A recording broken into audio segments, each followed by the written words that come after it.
Now, now we are proud to welcome Tina Minkowitz via live stream from the US, New York. Hello, Tina Minkowitz. Hello, Andrea Winter, and thank you very much for inviting me. Um, I would like to start my presentation by just saying that the title is Reimagining Crisis Support, and this is based on a book that I have recently published just last year. It's called Reimagining Crisis Support: Matrix, Roadmap, and Policy. It's currently available in English, and translations are being planned and in progress, including into German.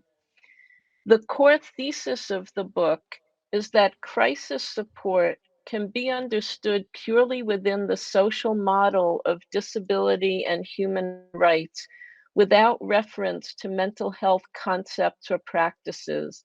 This is very important for many of us who have been working, especially in peer support movements, to get outside of the boxes that psychiatric diagnosis and other aspects of mental health concepts and practices have placed us into and fully take control of our own lives.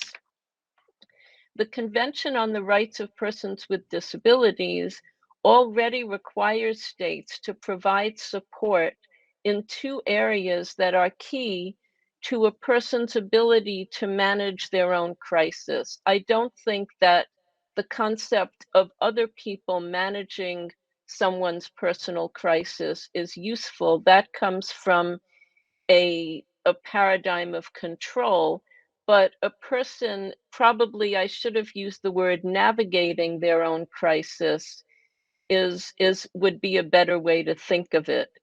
So the CRPD requires states to provide support for making decisions or exercising legal capacity under Article 12, and it also requires states to provide support for living independently and being included in the community under Article 19. And I will go into the details of those obligations and the kinds of support and how it relates to crisis a little bit later. So why reimagine crisis support? What's wrong with crisis support the way people are thinking about it now? The CRPD has given us the possibility of coercion-free mental health services and universal legal capacity that respects everyone's manifestation of will. The CRPD actually obligates, coercion-free mental health services and universal legal capacity.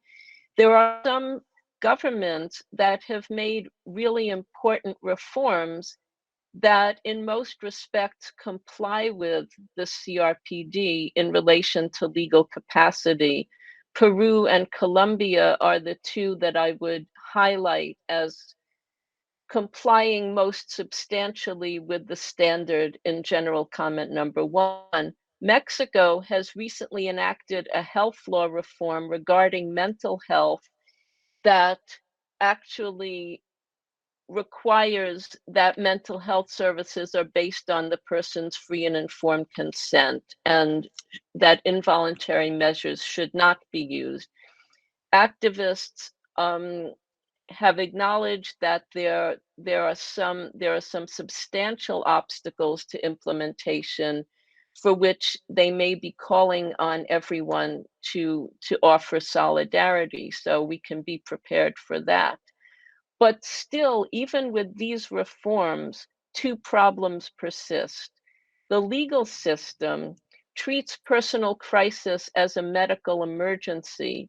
If we are still framing personal crisis in mental health terms, the system will treat it as a medical emergency, similar to a situation like a person being in an accident and and needing emergency life support in order to survive when you might not be able to easily obtain their consent at the time. This gives greater leeway to medical professionals to act quickly without the person's affirmatively expressed or fully informed consent. It may be appropriate, it is appropriate, I believe, in a situation where a person has been in an accident and they're losing blood and they may die if they don't get immediate medical attention, but it is not the way to think about a personal crisis.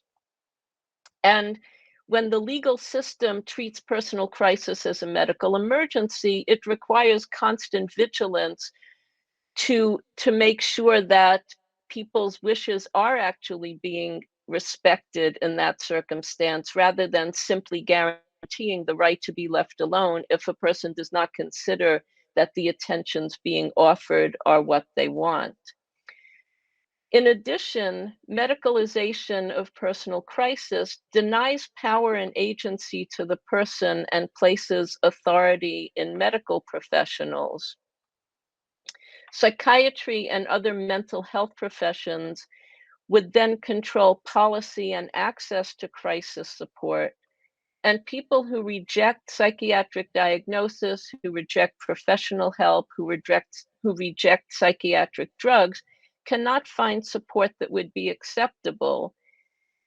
And while I believe that using the medical concepts and the medical framing should be available to someone who really wants that, I think that as a whole way of relating to people's personal crisis or any kind of experience of distress or psychosocial disability, places power in the hands of professionals over a person's own life. And I believe that we need to return the agency and the power of narrative to the person, him or herself. So, why refer to the CRPD? The CRPD is based in a social model of disability, including psychosocial disability. It rejects the medical model and the social welfare model, and it rejects also all kinds of prejudice, like seeing people with disabilities as being cursed or defective in any way. And our modern systems of mental health and psychiatry still actually um, perpetuate those kind of stereotypes of madness as being something that is inherently problematic, inherently a negative, and something to be suspicious of and feel negatively about. So instead, society must adapt to human diversity and provide accommodations and support to meet our diverse needs while respecting personal autonomy. And as I said earlier, the CRPD sets out positive obligations to offer support in relation to decision making as part of the right to legal capacity, and support to maintain an independent life in the community and to not be institutionalized based on disability. So let's talk about support for decision making. Why think about support for decision making in relation to personal crisis? When I reflect on my own experiences of crisis, and when I've spoken to other people about theirs, I see that personal crisis entails a sense of urgency and some underlying dilemma that feels overwhelming or impossible to resolve. This sense of urgency and dilemma can be personal or interpersonal or both. And it's important to look at who is experiencing a sense of urgency or dilemma and about what. If someone else is experiencing a sense of urgency about what they see me going through or what they see me doing, but I actually don't feel that urgency, we need to consider maybe it's that other person that needs to deal with their with their personal crisis about how they're responding to me. And in the current system, we see that other people experiencing some urgency about me can lead to their initiating involuntary commitment against me rather than looking to see what their own sense of urgency is and engaging with me to see how we can address whatever they're experiencing and what I'm experiencing, and to respect my agency about what I might need and not need. So, a personal crisis may or may not involve a heightened sense of reality, unusual perceptions, or intense emotion, the kinds of experiences that we usually think about as madness or label as mental illness. I really see personal crisis as being, it can include or overlap with those kinds of intense states of mind, but it's not inherently the same as them. And it doesn't map directly onto situations where someone might want to apply involuntary commitment, although it certainly does overlap. And that's a lot of how we think about personal crisis when we're thinking about support, offering support. But I also think it's important to see that personal crisis, by getting out of the mental health framing, is also broader. So, finding one's way out of intense anguish and listening for the meaning in unusual perceptions, accepting hard realities, those are tasks, I think, that are required of us in a personal crisis.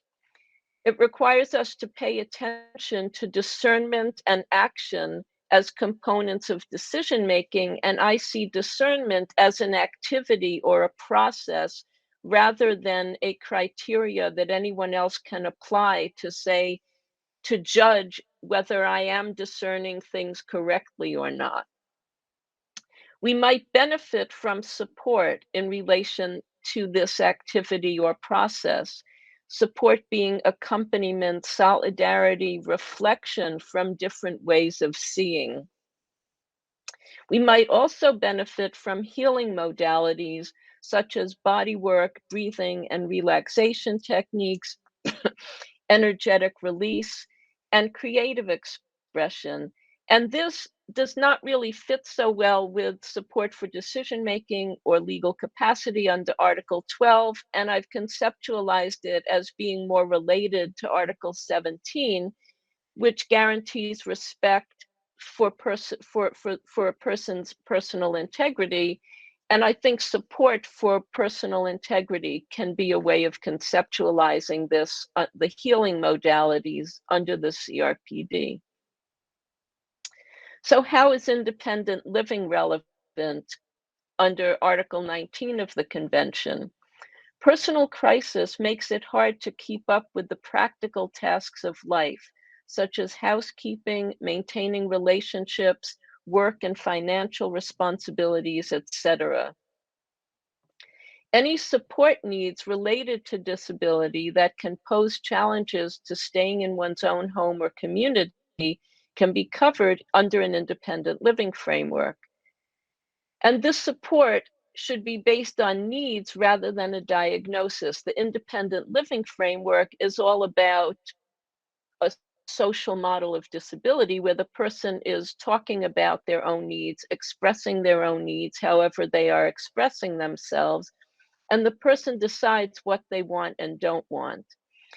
And I think, as an aside, I will say that also related to Article 12 and legal capacity, that support in a crisis really needs to be about meeting the person where they are and their own communication. That we need to be listening and attentive to many styles of communication other than the conventional ones. So, also, this kind of support related to independent living can include modalities or available options such as a retreat, a peer-run respite center, soteria, which I know you have in Bern, crisis hostel, taking a vacation, having a temporary stay with friends or family. And I give this wide range because I've known people who have used these different options in experiencing a personal crisis. And we need to understand that it's so far away from the medical option that taking a vacation is an option. And it can include any such any such option so long as they're chosen by the person and respects the person's autonomy. Independent living supports cannot be limited to long-term needs. As they are often conceptualized, they need to also cover newly experienced needs and those that arise from time to time. And I take the model of this from a bill that was introduced in the US Congress as federal legislation. It has still not been enacted, called the Disability Integration Act. Crisis support is included in the CRPD Committee's draft guidelines on deinstitutionalization, which is essentially addressing how to move from institutionalization of all kinds, including involuntary hospitalization in mental health settings, to move from that to actually guaranteeing everyone the supports they need in the community without any form of institutionalization. So crisis support is included, and the deinstitutionalization guidelines are essentially based on this support for living in the community and the right to live in the community. So how should we what are the implications of crisis support that's reimagined based on a social model of disability, particularly focusing on the support obligations states have under Articles 12 and 19 of the Convention? What are the implications of this approach for law and policy? So I would say first, the overlap between Articles 12 and 19 and with other CRPD provisions should not be an obstacle to legislative reform and policy making. Sometimes you find that legislation gets siloed. You have a legal capacity reform, but it's not dealing with issues of deprivation of liberty or the right to live in the community. Or we might have an independent living reform that's also maybe not dealing with issues of deprivation of liberty or legal capacity.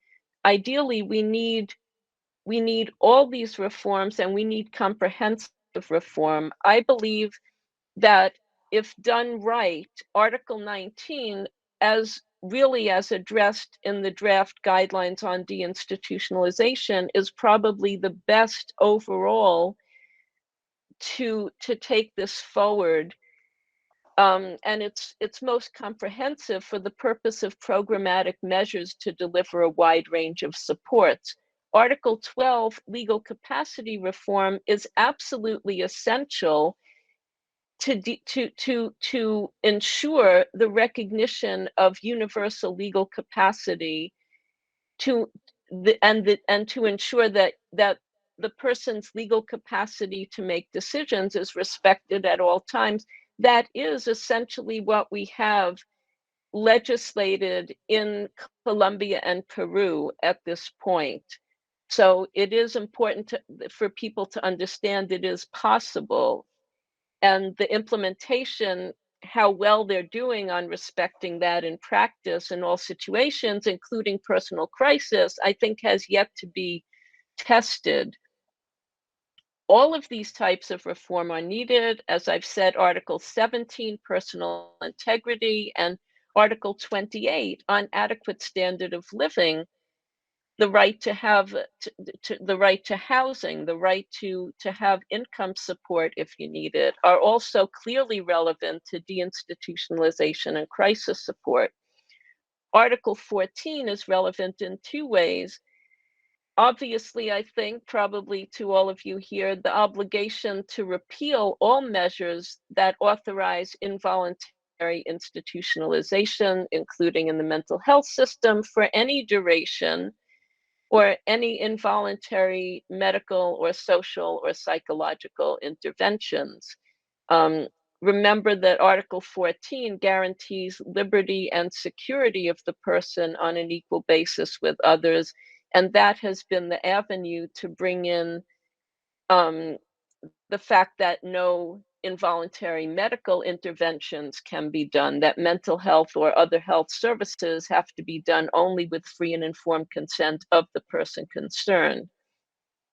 And the same would apply to social or psychological interventions. Also, under Article 14 is the obligation to reform criminal law and criminal procedure to eliminate the incapacity-based exclusion from being held criminally responsible or from defending oneself against charges, often referred to as the insanity defense, and or inimputability in some jurisdictions, and the deeming a person incompetent to stand trial. So I actually am not getting into that here in depth, but it's related to personal crisis when when there may be a crime committed, or when there is threats of violence to another person, how the state and communities should deal with people, which is essentially it needs to be on an equal basis with accommodations and offering support to the person or persons who might be experiencing some sense of crisis, some insoluble dilemma or sense of urgency, and people who are experiencing some unusual perceptions or intense distress that would need accommodation, and that could if that a person might want support for. Who should undertake crisis support? First, the first question is the state versus civil society. The state obviously has the overall responsibility for fulfilling all human rights, including social rights. At the same time, mutual support groups, communities, families, and friendship networks can create their own arrangements with or without state support. And now you notice that I have not mentioned health services or mental health services or agencies in there. Um, I think it's really important to start out by conceptualizing crisis support as something that is a whole community possibility and does not require mental health expertise or guidance. It rather requires something different than that is led by people who have had these experiences and the knowledge that they can bring. So, which sector of the state apparatus? It should not be those who are responsible for perpetrating human rights violations, including institutionalization. That, I think, lets out the, or that rather, who are those responsible for perpetrating institutionalization and other human rights violations? The mental health sector of most, if not all, states is directly responsible for institutionalization, for involuntary commitments, which constitutes arbitrary detention, and for involuntary interventions with drugs or electroshock, the use of restraints, which I have always argued amount to torture and have been recognized as likely to amount to torture by the UN Special Rapporteur on Torture last year. It should not be the health sector, though it should not be the health sector that is responsible for the whole programmatic approach to crisis support or for undertaking and guaranteeing it, those psychiatric prescriptions should remain available subject to ongoing oversight and evaluation. And I do think that we have mental health systems, we have people in mental health services who want to do the right thing, who are there for the right reasons. And I think we have to start from a perspective of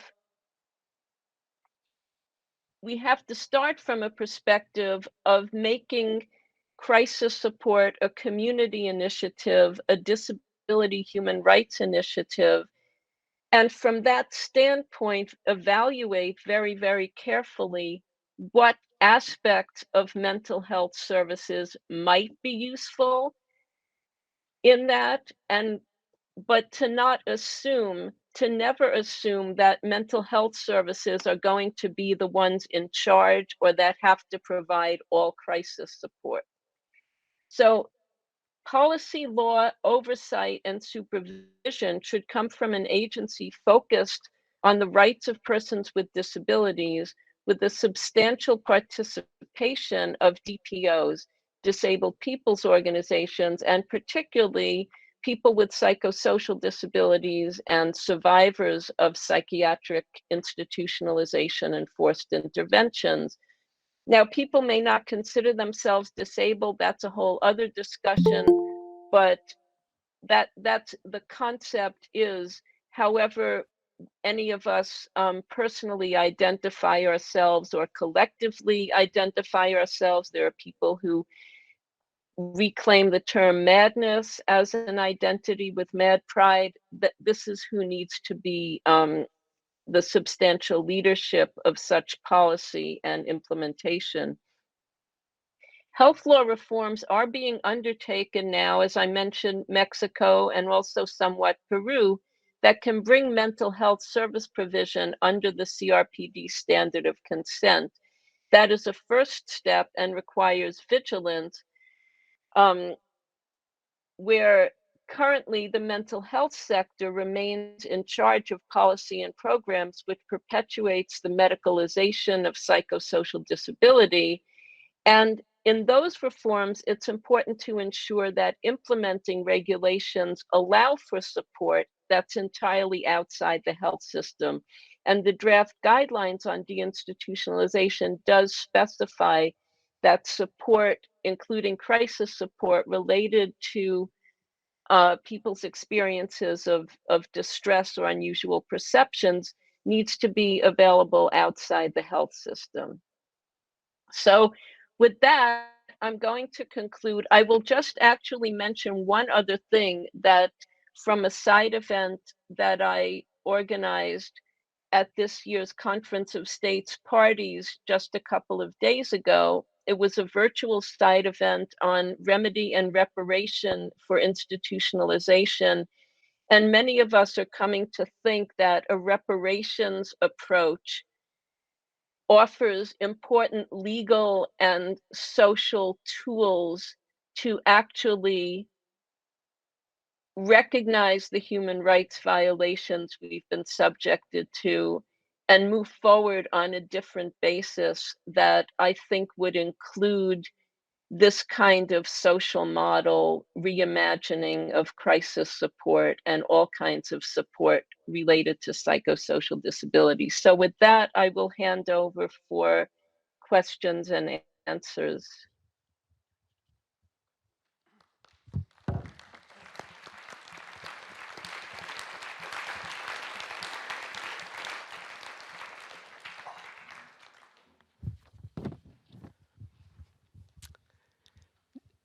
Thank you very much, Tina Minkowitz, for this precious insight into a complex change in the legislation about to you do realize I am very, very, very impressed by the wealth of knowledge you conveyed. Yes, sorry. And can I just say two things? First things first. thank you for mentioning people who broke the law. Yes, who broke the law in whatever way. And best of it, best of all, including them. I find that courageous, yes, and what can you say? It's new, isn't it? And another little, well, just from a personal point of view, we have in German an expression, you will understand it here, we say Zukunftsmusik. Zukunftsmusik. I hope I am not making lightly of this very, very serious content, but Zukunftsmusik translated in English would be future music. Obviously, this is not very. This I tried to to convey into English something which just, who knows, maybe my heart is speaking. But now on to what I'm supposed to do in my role here as we are chairs. Christian is a chair. I am a woman chair. And my role is to ask you, the audience, dear audience, liebe Zuhörende, Fragen. And you can say your questions in German and it will be translated by the translator to Tina Minkowitz in English. So is there any questions or are there any questions?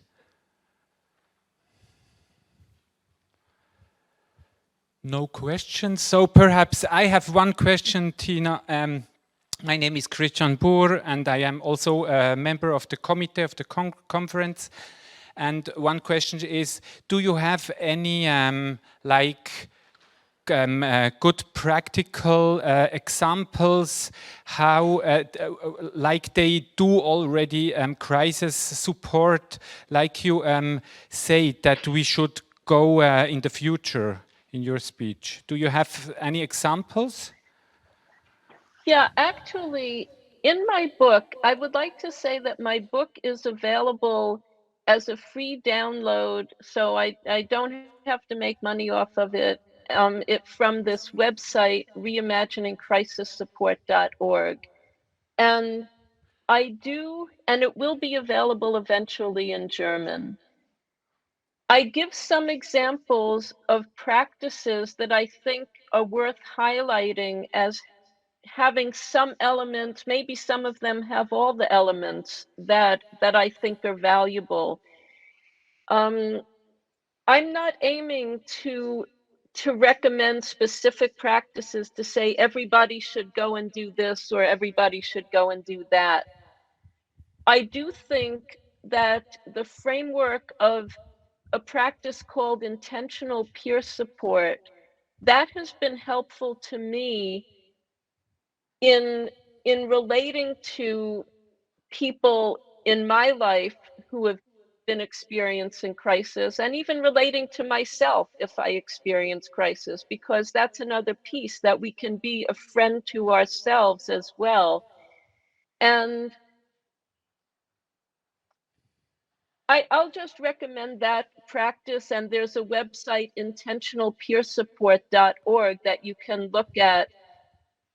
Many of the peer support programs in the United States and the peer respite programs in the United States are using intentional peer support in one way or another.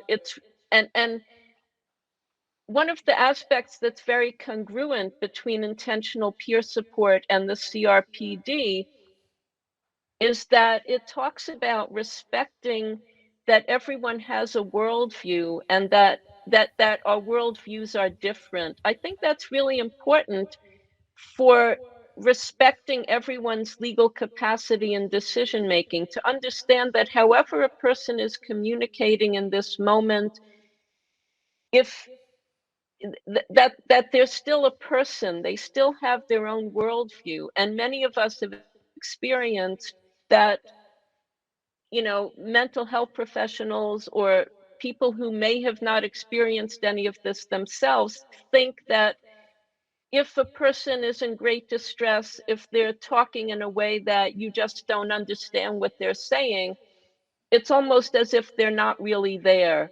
Um, and that has allowed them to dehumanize us and treat us in all these atrocious ways that are human rights violations. And we have had to assert, yes, we actually are there. We know what you're doing. We know what's going on around us.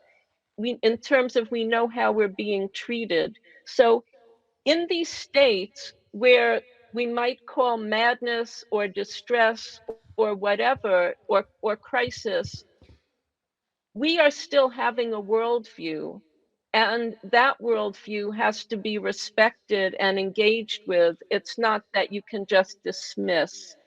So that's been a long answer. I hope it's useful, and I really encourage you to look at the book and to see some of the other things that I've included. And I do include, to Andrea, I do include some aspects of discussion on people who are breaking the law or acting in an aggressive way, and how that's also part of what I'm thinking of as conflict resolution in dealing with aspects that might be happening at the same time as personal crisis or related to it.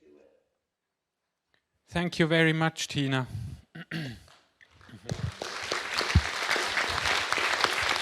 Soll ich weiter?